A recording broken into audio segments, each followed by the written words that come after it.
Olá, bom dia a todos e todas que nos assistem nesta manhã de domingo. Eu sou o pastor Irênio Silveira Chaves e este é o programa de estudo bíblico à distância da Igreja Batista da Orla Oceânica. É com muito prazer que a gente inicia mais uma aula do nosso programa de estudo na Carta aos Gálatas. Esse é o estudo que a gente está fazendo durante esse período e já estamos na nossa quinta aula. Bom, se você perdeu alguma aula anterior, não tem problema. Você pode acessar as videoaulas que estão gravadas na playlist do nosso canal. A gente tem também um material de consulta, uma apostila em PDF que é fornecida aos nossos queridos alunos, às nossas queridas alunas, gratuitamente.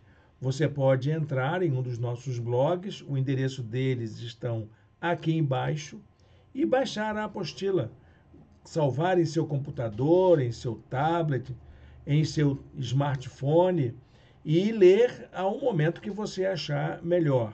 É um presente da nossa igreja para você e também é uma oportunidade boa de você ter um material de consulta que poderá acessar sempre que você quiser. Bom, gente, o nosso curso nesse período é sobre a carta de Paulo aos Gálatas, uma importante carta que trata de um tema que afeta a nossa fé, mesmo em pleno século XXI.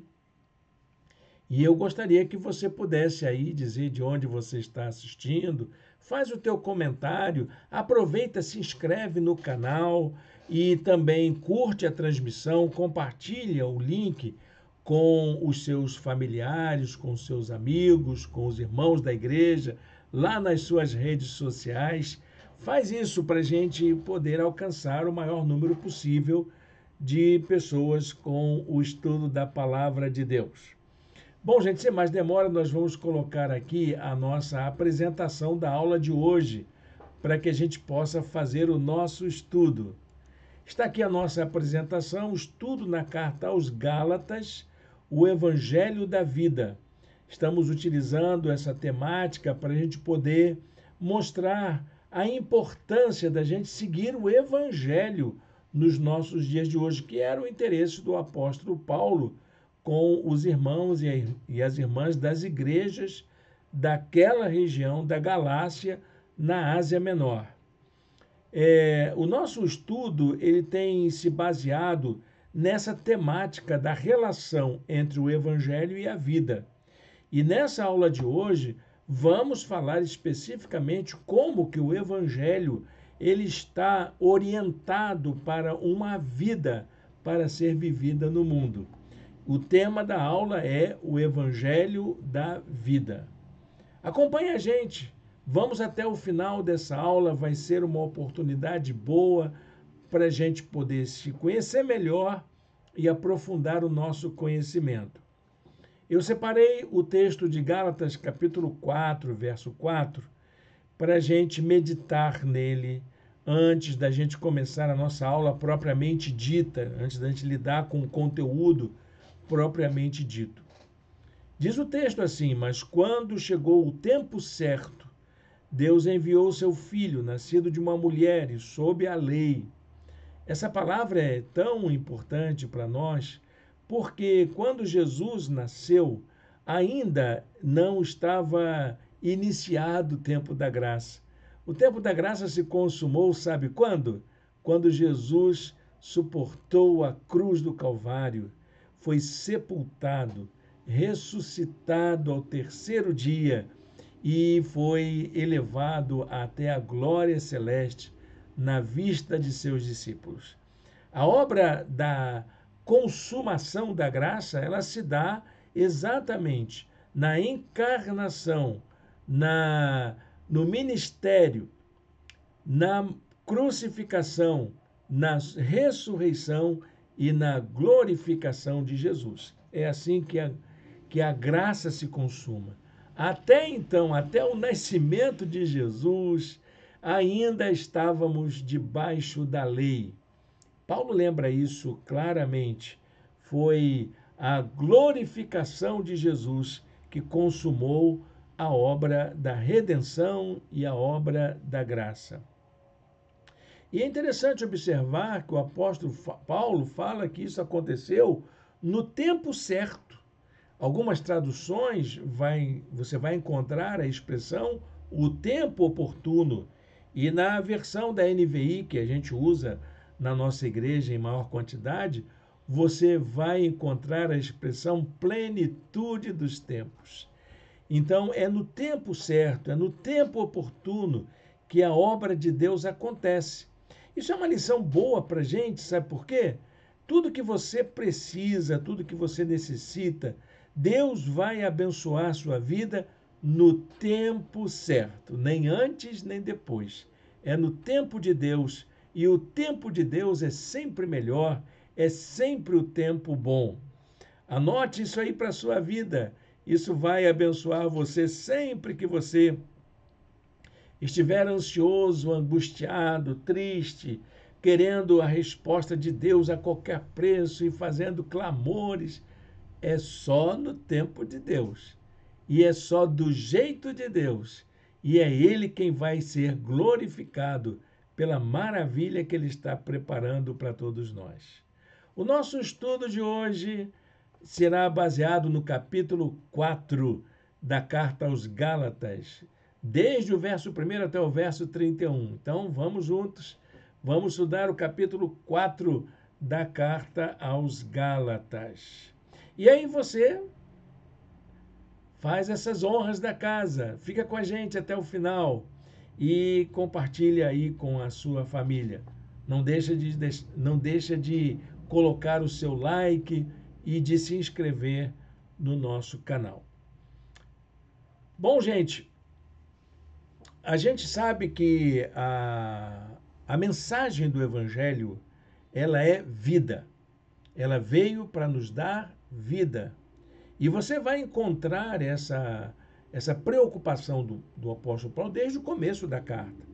No capítulo anterior, que é o capítulo 3, Paulo gasta bastante argumentação para falar como que o evangelho é superior à lei, como que o evangelho é bem melhor do que a lei, como que o evangelho veio para consumar a lei, para consolidar aquilo que a lei estava propondo. E é interessante ver também que isso tudo que Paulo está falando sobre a lei, sobre a graça, tem a ver com a nossa fé, com a maneira como a gente desenvolve a fé. Para quê? Para a gente poder fazer uma unidade em Cristo, para a gente poder caminhar como filhos e filhas de Deus neste mundo em que nós vivemos.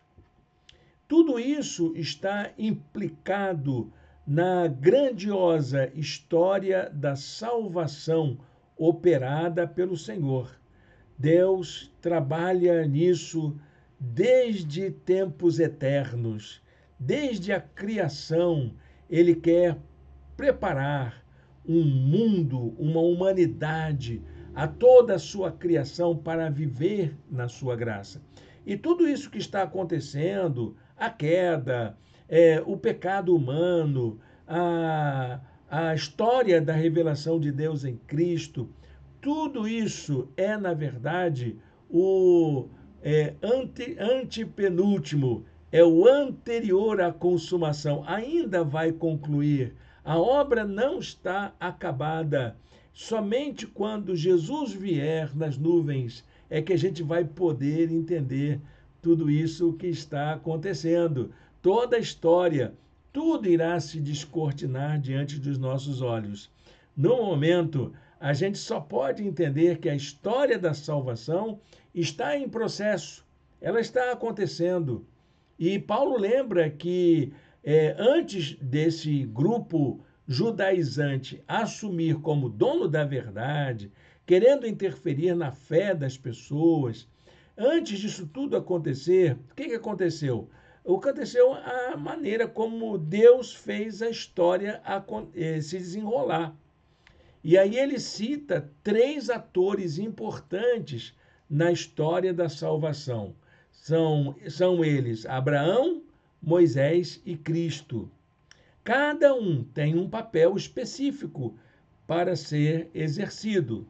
Você vai encontrar na pessoa de Abraão a promessa divina. Deus deu a Abraão a sua promessa de abençoar a partir dele todas as famílias da terra. Quando a gente fala todas as famílias da terra, a gente está falando de toda a humanidade. É a partir de Abraão. E Abraão acreditou, não havia nenhum termo escrito, não havia nenhum decreto, nenhuma cláusula, apenas a promessa do Senhor para Abraão. E ele viveu segundo essa fé. Ele construiu sua família, ele construiu uma nação inteira para poder viver a partir dessa fé. O outro ator é Moisés. Moisés recebeu de Deus a lei escrita, a lei formal, a lei que ensinava as pessoas a viverem de acordo com a fé de Abraão. Ali, naquela lei, as pessoas teriam que aprender a se respeitar, aprender que a vida tem limites, que a vida tem regras, e isso era importante para a nação de Israel. É importante a gente entender que a lei ela tem uma função pedagógica de ensinar a gente a viver. E a lei de Moisés tinha a função específica de ensinar as pessoas a viverem pela fé. Era a lei. O propósito era de orientar uma vida firmada na fé. A fé que Abraão teve, a fé da promessa, a fé de que tudo aquilo que Deus tinha falado para Abraão ia se concretizar na pessoa do seu herdeiro, do seu descendente, daquela descendência que viria dessa nação que Abraão formou. E, finalmente, o terceiro ator é a própria pessoa de Jesus Cristo, onde encontramos a realização da promessa divina, a promessa de salvar, de resgatar, de abençoar, de trazer nova vida, estava exatamente na pessoa de Jesus de Nazaré, o descendente de Abraão, aquele que veio para trazer cumprimento da promessa àquela mesma aliança que foi firmada com Abraão no passado. Então, Jesus é a encarnação da promessa divina. É assim que Paulo vai demonstrar para as pessoas que na pessoa de Jesus estava ali toda a promessa divina, essa promessa de buscar e salvar toda a criação, tudo que se perdeu, restaurar, trazer nova vida para todas as pessoas. Paulo ressalta que nós precisamos crescer espiritualmente para entender isso. Porque o que Jesus veio fazer é nos tornar pessoas esclarecidas, pessoas com entendimento, com discernimento, para saber o que é bom para nós. Ele lembra que a fase da vida em que a gente precisa de guia, de que alguém nos mostre o que é certo e o que é errado, que fique monitorando a vida da gente, é a fase da infância, é a meninice, é a infantilidade da fé. Há muitos cristãos ainda vivendo essa fé infantil, precisando que pessoas possam dizer o que pode e o que não pode fazer. Uma fé firmada nesta demanda, nessa necessidade de alguém que estabeleça regras morais, que diga o que é certo e o que é errado, o que pode e o que não pode. Olha, gente, essa fé é uma fé infantil. São pessoas que ainda não amadureceram espiritualmente. E aí Paulo vai dizer que nós precisamos deixar um pouco essa meninice, essa infantilidade, essa fé ingênua, para que a gente possa viver pelas nossas próprias escolhas, pelas nossas próprias decisões, uma fé que seja autônoma em relação àquilo que Deus projetou para nós. Para a gente aprender a ouvir a voz de Deus, a seguir as direções divinas para a nossa vida. Paulo entendia que a fé que se baseava na lei era a fé ingênua, era a fé menor, era a fé infantil, que você precisa de uma lei para poder dizer o que pode e o que não pode. Essa fé é pequena, mas a maioridade da humanidade está no cumprimento da promessa de Cristo. É a realização da graça na nossa vida. Paulo diz assim: assim também nós, quando éramos menores, estávamos escravizados aos princípios elementares do mundo.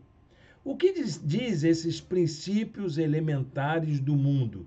O que é isso? Ou os rudimentos do mundo, como diz outra tradução.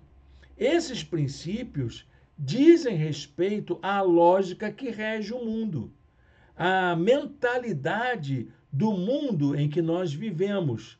Desde sempre, a mentalidade era baseada na lei da recompensa, na lei da retribuição. Para você conseguir alguma coisa, você tem que abrir mão de outra. Para que você possa dar um passo a mais, você tem que fazer por onde merecer. É a lógica que domina a atitude das pessoas com base na busca de recompensas e de méritos. Você já ouviu falar nisso? Essa lógica existe, nós não temos como fugir dela, porque a maior parte das decisões da justiça humana estão ligadas a essa lógica da recompensa, essa lógica da retribuição. Tudo está baseado nesse princípio, no princípio do toma lá, dá cá, esse princípio do bateu, levou, esse princípio do olho por olho, dente por dente. Um princípio que muitas vezes é baseado numa ideia de vingança, numa ideia de recompensa, de remuneração, que a gente quer ganhar. Se eu fiz, eu quero merecer. E assim a vida vai levando. Mas só que o evangelho não se baseia nessa lógica. É isso que Paulo quer dizer. Para Paulo, tanto a religiosidade judaica quanto a religiosidade pagã, greco-romana, vamos dizer assim, se orientavam por essa mesma lógica, que é a lógica da retribuição, a lógica da recompensa. E assim como toda religiosidade dos nossos dias continua fazendo da mesma forma. Então, muitas pessoas acham que vão conseguir a graça por acenderem uma vela, por fazerem um ato religioso, por cumprirem uma promessa, por fazerem um voto. Não é isso que vai te dar a bênção divina. Deus vai abençoar a sua vida porque Ele te ama, não porque você fez alguma coisa. Ele quer, com isso, merecer, receber de você toda a honra e toda a glória, porque tudo que Ele faz por todos nós é por causa do seu amor. A mensagem do Evangelho, então, é isso. É essa realização histórica da promessa divina na pessoa de Jesus. Foi isso que o Pai prometeu lá a Abraão, e que faria uma grande obra redentora a partir da sua descendência. E foi na pessoa de Jesus de Nazaré que tudo isso se concretizou. Dá uma olhadinha na aula passada, você vai entender melhor um pouco do que eu estou dizendo. A expressão grega, então, que aparece sobre isso, que é a plenitude dos tempos, demonstra muito bem que a ação de Deus acontece na história. Ela se dá na história.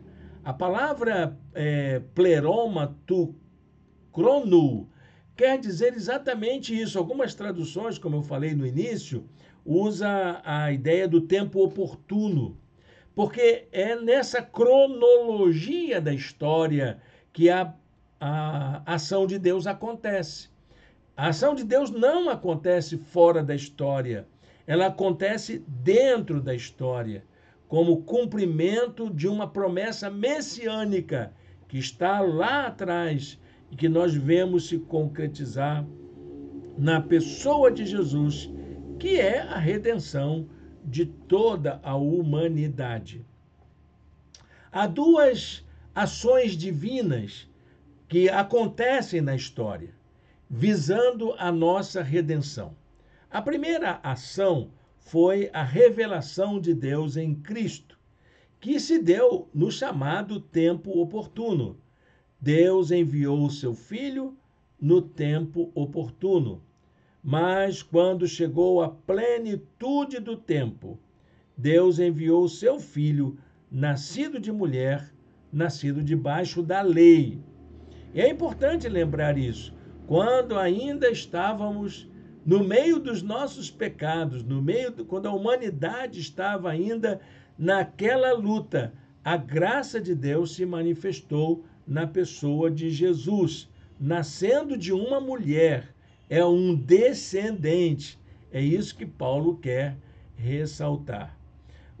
A segunda ação é o fato de que Deus enviou o seu Espírito para consumar a obra da redenção. É na pessoa do Espírito que a obra de Cristo se completa. Porque a redenção, meu irmão, minha irmã, é uma ação da Trindade.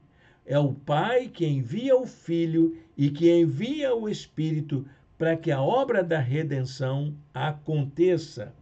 Diz a palavra de Deus assim: e porque vocês são filhos, Deus enviou o Espírito do seu Filho aos seus corações, o qual clama: Abba, Pai. Veja, o círculo da Trindade está completo. O Pai envia, o Filho encarna essa palavra de vida para a humanidade, concretiza o projeto redentor na sua morte na cruz. O Espírito leva essa mensagem aos corações e nós somos adotados como filhos de Deus. O ciclo está completo. É assim que a obra da redenção acontece. Por essa razão, então, o legalismo não tem lugar na igreja. Não dá para a gente justificar determinadas atitudes que estão na contramão dessa proposta do Evangelho. Quando você estabelece normas morais rigorosas, quando você estabelece regras do que pode e o que não pode na igreja, você anula a graça. Porque a graça é que vai dizer para a gente como que o amor de Deus se concretiza no meio das nossas falhas, em meio aos nossos pecados. Mas você vai dizer assim, mas pastor, não pode ter? Claro que pode, porque a gente é ser humano.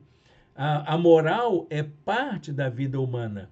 O problema é dizer que essas normas morais determinam quem vai para o céu e quem vai para o inferno.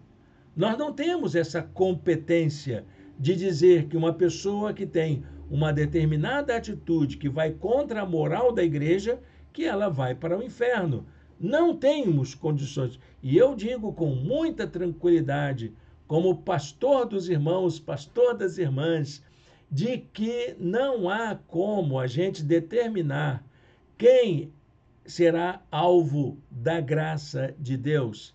Isso está na contramão do Evangelho. Isso está contra a mensagem de vida que o Evangelho nos traz, seja por qualquer razão. A lei foi dada para promover libertação, não para aprisionar, mas muitas pessoas utilizam da norma, da conduta, como se fosse uma imposição para poder obrigar as pessoas a fazerem aquilo que elas acham que é certo. E essa lei acabou servindo para condenação. O que deveria servir para uma vida mais digna tornou-se um instrumento de opressão. A vida cristã, ela é vida no Evangelho. Ela resulta da fé no Evangelho da graça. Essa vida não é uma vida de escravidão. Não é uma vida de subserviência, de ter que se submeter à norma de alguma autoridade. É uma vida de liberdade. Anote essa palavrinha aí. Liberdade é a palavra que caracteriza a vida cristã. Aliás, eu estava lendo um comentarista da Carta aos Gálatas e ele disse que a Carta aos Gálatas é o Evangelho da liberdade. Concordei com ele sobre isso. É um bom nome para a gente definir o que é a Carta aos Gálatas. Porque ele lembra muito bem, o apóstolo Paulo esclarece isso. A nossa condição diante de Deus não é de escravos, não é de subordinados. Nossa condição é de filhos, filhos e filhas de Deus. É isso que nós somos. Eu sou filho de Deus, você, meu irmão, minha irmã, também é filho, filha de Deus. E glória a Deus por isso.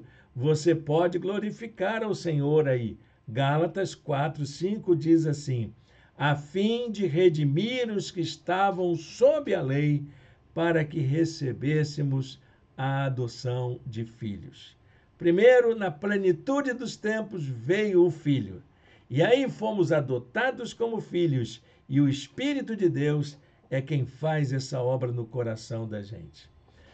Uma frase lacradora daquelas de influencer de YouTube, de Instagram, para você colocar aí no seu mural. Ser cristão é viver como um filho de Deus. Amém? O que é ser um cristão? É viver como um filho de Deus no mundo. Eu gostava de uma ilustração muito interessante que alguém um dia me disse, há muito tempo atrás, qual era a diferença do filho de Deus e do servo de Deus. A diferença é a seguinte: o servo, ele entra na sala do trono e ele, para conversar com o rei, ele tem que esperar a vez dele e fazer sinais, mesuras, sinal de obediência, não pode olhar no rosto, tem que abaixar a cabeça, tem que falar as palavras certas, tem que fazer todo o ritual bonitinho. E o filho, como é que faz? O filho entra correndo pela sala, sobe no trono, pula no colo do pai e chama o pai de papai. É o caso do... quem faz isso com a gente é o Espírito Santo. Vai lá, meu filho, vai lá. Ele é teu pai. Diz lá para o teu pai o que você está sentindo. Essa é a diferença. É a liberdade de você ir para Deus e chamá-lo de pai. Pai nosso que estás no céu. Não é bonito isso? Se você concorda com isso, dá um comentário aí, acho que dá para a gente conversar um pouco mais sobre isso. Paulo ressalta que há vários indicativos de que os gálatas estavam praticando tudo errado, vivendo de uma forma distinta do que a liberdade cristã propõe e que o Evangelho propõe para a gente como exercício de liberdade. Nós já fomos libertos disso tudo. E ele diz assim: mas agora, conhecendo a Deus, ou melhor, sendo por ele conhecidos, como que vocês estão voltando àqueles mesmos princípios elementares, fracos e sem poder? Querem ser escravizados novamente? Vocês querem viver nessa subordinação de novo?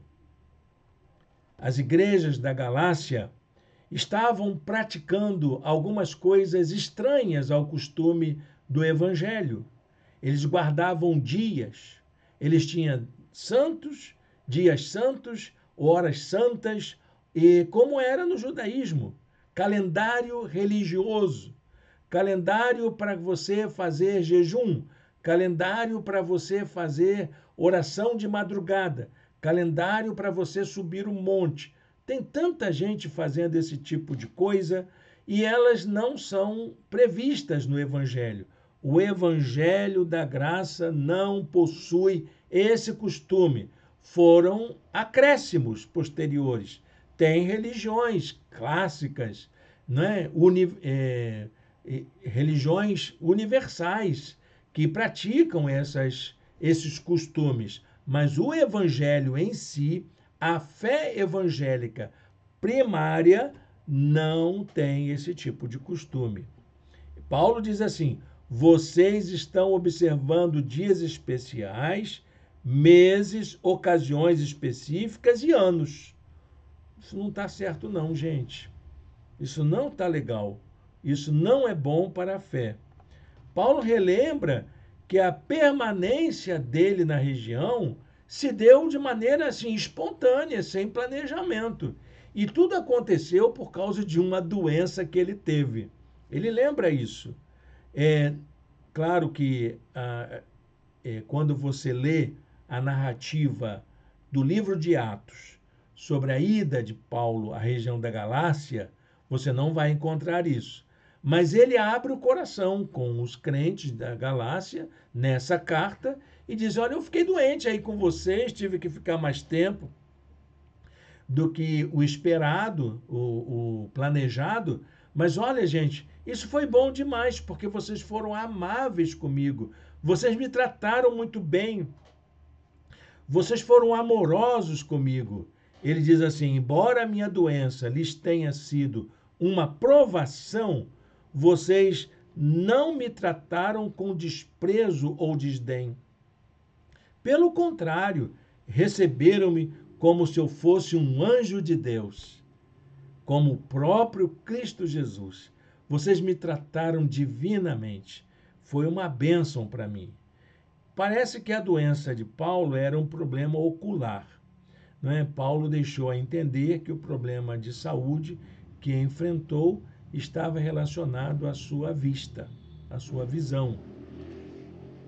Mas ele lembra o seguinte: olha, gente, vocês foram tão bondosos naquela época e agora se tornaram meus inimigos, meus opositores.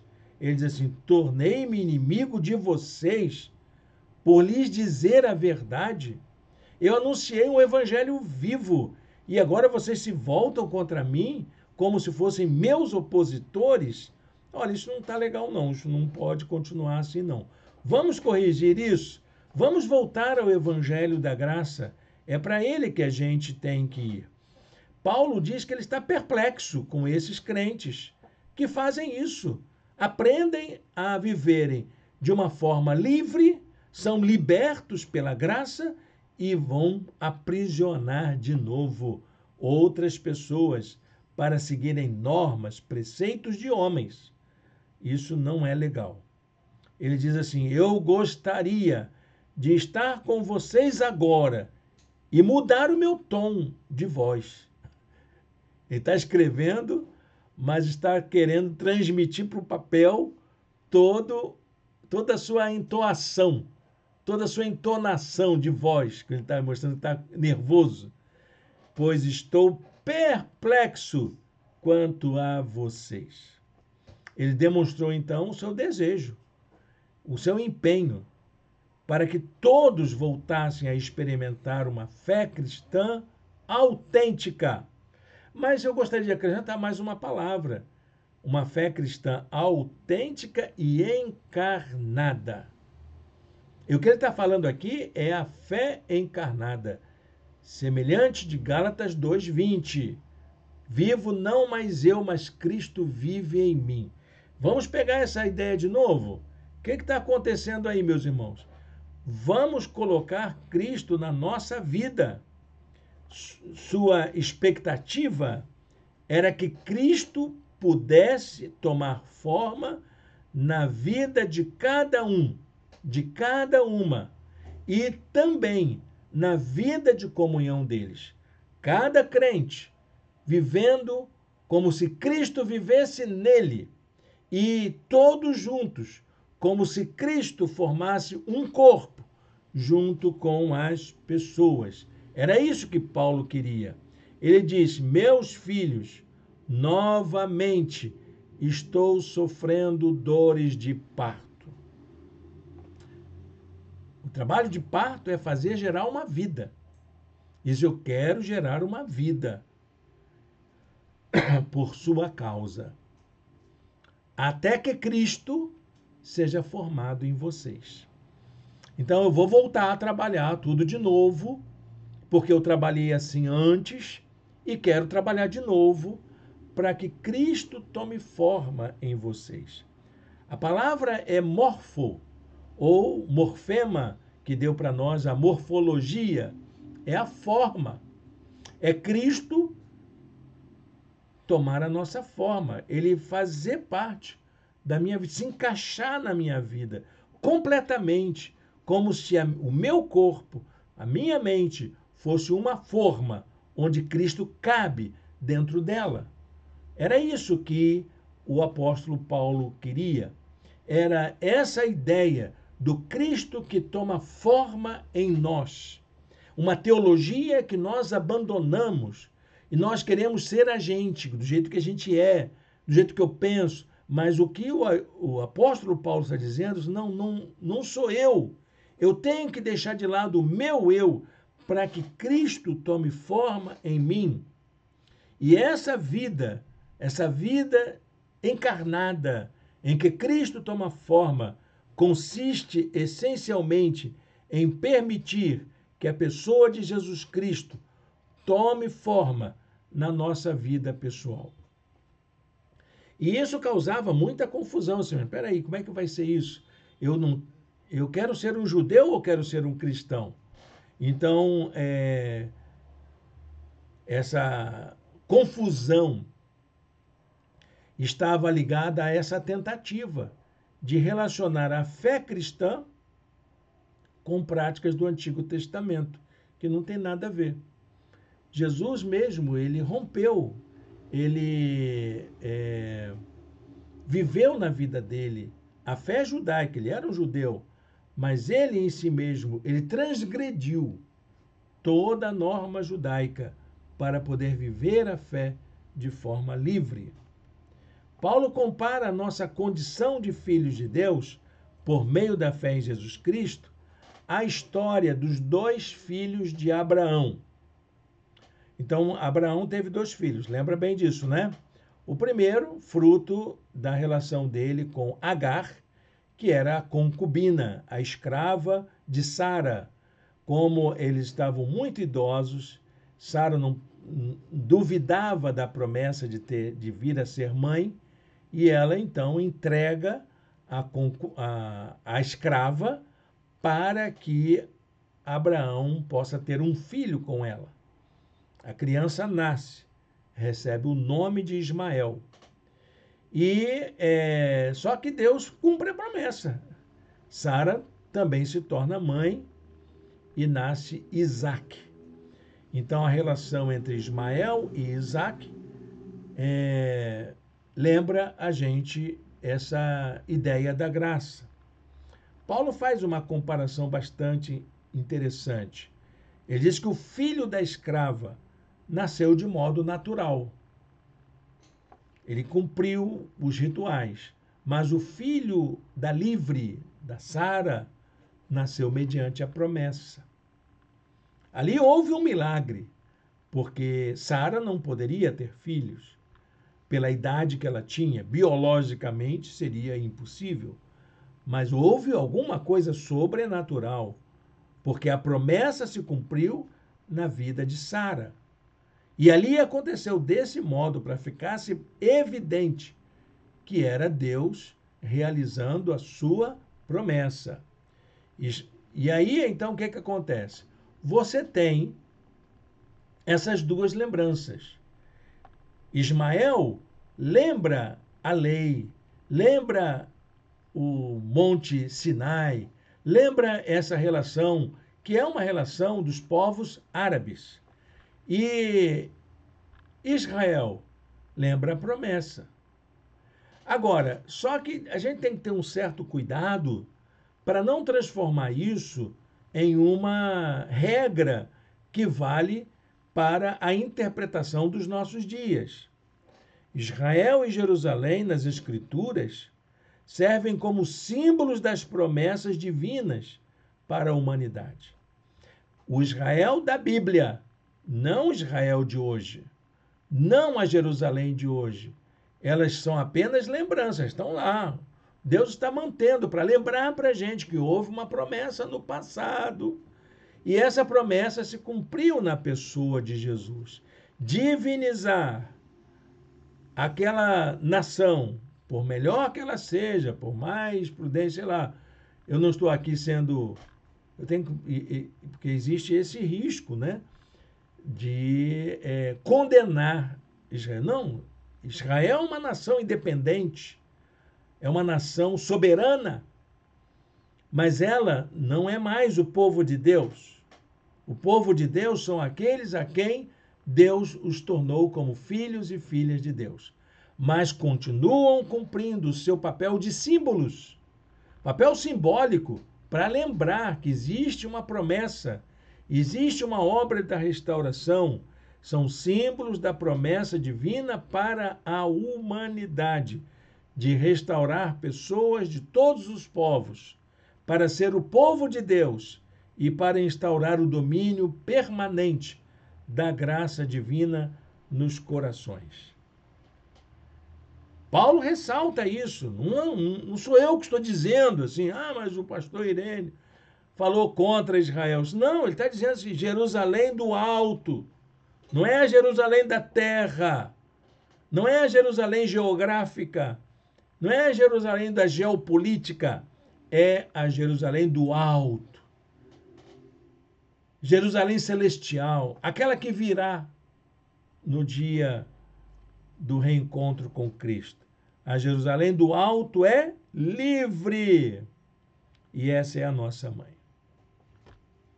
Então, a mensagem do Evangelho na vida nos interpela a experimentarmos e a desenvolvermos uma fé encarnada. É isso que é o Evangelho da vida. É a fé encarnada. É a fé que corresponde a uma vida integral, de testemunho da nossa liberdade, conquistada pela fé em Jesus Cristo. Uma vida meramente religiosa que não esteja aberta à liberdade em Cristo está distante do propósito divino. É a fé encarnada que a gente precisa procurar. É aquela em que Cristo toma forma em nossa vida. Fé encarnada é Cristo em nós, como ele vai dizer em outra passagem. Quais são as marcas de uma fé encarnada? Eu queria fazer brevemente um levantamento das marcas de uma fé encarnada. Vamos dar uma observada nisso? Primeiro, é uma expressão de fé livre. Você é livre para ser crente em Jesus, como seu coração indica. A fé cristã não está atrelada a dogmatismos, não está atrelada a fórmulas, não está atrelada a obrigações. Ser um herdeiro das promessas divinas é um privilégio da gente, é um presente. Podia colocar aqui a palavra, é uma dádiva. Você não fez por merecer, você ganhou de graça, é graça na sua vida. Mas, olha, presta atenção, é preciso lembrar que isso tem implicações, envolve responsabilidade. Assim, você já não é mais escravo, mas filho. Deu para ver a diferença? Você não é servo, você é filho. E por ser filho, Deus também o tornou herdeiro. A segunda característica da fé encarnada é uma espiritualidade independente de formalismos, rituais, tudo isso aí. A fé cristã não depende de rituais, não depende de calendários litúrgicos, nem mesmo de programas religiosos. ela se realiza de forma integral na vida de quem confia na promessa, quem tem fé na promessa.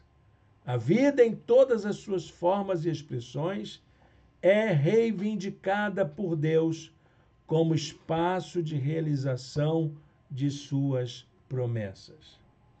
Paulo diz: vocês estão observando dias especiais. Isso aí não tem nada a ver com o Evangelho. Volta lá e pratica uma espiritualidade sem esses vínculos. Terceira característica, a fé encarnada é uma vida que serve como exemplo para outros. Paulo se apresentou como a melhor referência do que é uma vida cristã encarnada para os Gálatas. Ele dedicou sua vida inteira para a pregação do Evangelho. E ele ainda propôs que pudessem formar uma unidade no propósito de permitir que Cristo tome forma na vida de cada pessoa. Ele disse: eu lhes suplico, irmãos, que se tornem como eu, pois eu me tornei como vocês. Estamos juntos. Então vamos juntos permitir que Cristo tome forma na vida da gente. E por fim, uma última característica da fé encarnada é a confiança nas promessas divinas. Nós orientamos nossa vida pelas promessas, não pelas práticas das obras da lei, mas pelas promessas divinas. Paulo tentou ilustrar nossa relação com Deus a partir das figuras de Ismael e Isaque, sendo que o primeiro era filho da escrava e o segundo era filho da promessa. Os filhos da servidão são aqueles que confiam em suas exigências formais. Quero minha herança, quero meu direito à terra, quero a minha legitimidade. E muitos descendentes de Abraão reivindicam isso. Eles intimaram Jesus para que pudesse fazer isso. Mas eu sou filho de Abraão. Ele disse: não, peraí, Deus pode suscitar filho de Abraão até dessas pedras aqui.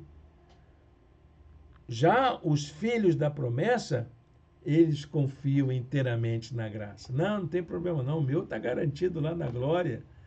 Quando eu chegar lá, vai ter anjo me esperando, vai ter graça, vai ter acolhida, vai ter acolhimento, assim como tem agora na minha vida aqui.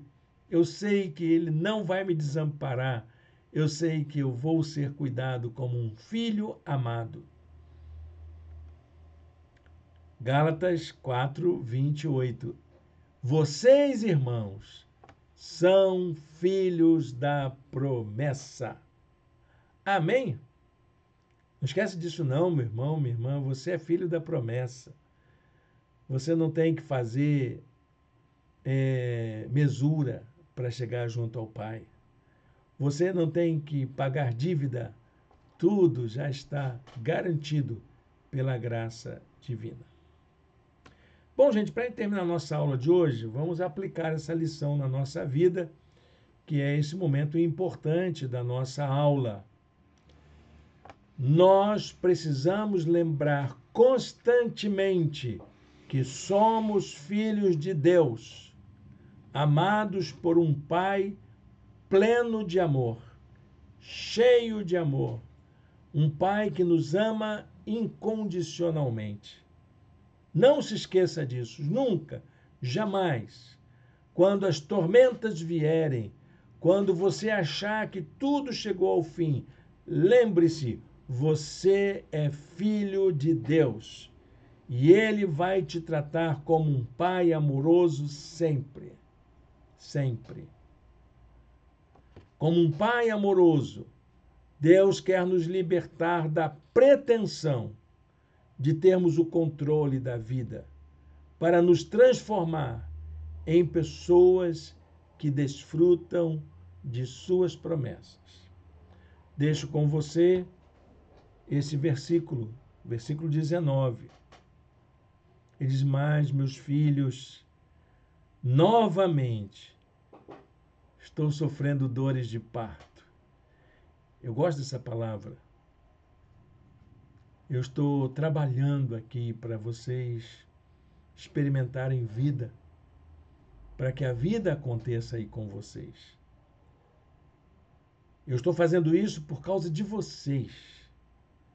Eu estou ansioso. Bom, eu nunca tive neném, nunca passei pelas dores de parto. Mas as nossas irmãs devem saber bem como é que é isso, essa expectativa. Sofre, mas fica naquela ansiedade de ver o rostinho do seu filho, de ver aquilo que foi fruto do seu amor. Olha que coisa impressionante.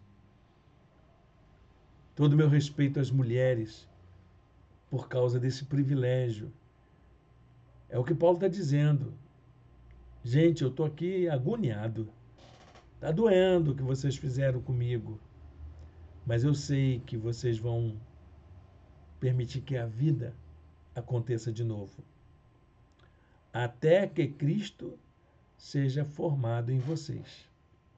Ou até que Cristo tome forma na vida de vocês mesmo. Porque é isso que a gente precisa fazer. Amém? Deus abençoe a leitura da sua santa palavra, o estudo da sua palavra aos nossos corações. Feche os olhos, fale com Deus nesta hora, vamos orar ao Senhor. Precisamos aprender a viver assim, não é mesmo? Santo Deus, eterno Pai, muito obrigado por esta palavra, nesta manhã. Muito obrigado pelo ensino da Escritura, sabermos que somos teus filhos, que o Senhor nos trata como filhos, que o Senhor é um Pai amoroso, que nunca nos desampara, que as tuas providências, as tuas promessas é o melhor para nós, que a tua graça nos basta, que o Senhor nos abençoe nesta manhã. Completa a tua palavra em nossos corações, em nome de Jesus. Amém. Bem, meus irmãos, minhas irmãs, estamos chegando ao final da nossa aula, na nossa EBAD, e eu quero agradecer pela sua companhia aqui e fazer um convite para você. Hoje, primeiro domingo do mês de maio, nós vamos iniciar uma série de mensagens sobre a família. Na nossa igreja, sempre no mês de maio, a gente desenvolve reflexões sobre a família. E a minha pergunta é: por que famílias fracassam? Já pensou nisso? Você já viu tantos projetos de família fracassados? Já viram tantas pessoas frustradas com suas famílias? Já viram isso? Filhos frustrados com seus pais, pais frustrados com seus filhos, cônjuges frustrados com o outro. Por que isso acontece? Se a família foi um projeto divino para abençoar vidas, por que a família fracassa? Vamos pensar nisso? Começa hoje. Hoje à noite, às 18h30, vamos ter a transmissão da mensagem. Nossa reunião hoje é virtual, tá bom, meus irmãos, minhas irmãs? Nosso culto é virtual aqui pelo canal do YouTube. Então, acesse às 18h30, vamos transmitir a mensagem, reúne a família na sala e assista à transmissão da mensagem. Será um recado de Deus para toda a família. Será importante a gente estar junto. Nós vamos encontrar famílias na Bíblia que deram errado. Famílias da Bíblia que fracassaram, para a gente não pensar que é a minha família. Qual é a família que você vai falar, Irene? Qual é a família que fracassou? Vai falar a família de quem? Da Bíblia. Porque eles também são seres humanos. Eles também enfrentaram problemas, conflitos, e eles aprenderam a lidar com eles. E nós vamos aprender também. Aguardo você. Deus o abençoe, Deus a abençoe. Um bom domingo na presença do Senhor.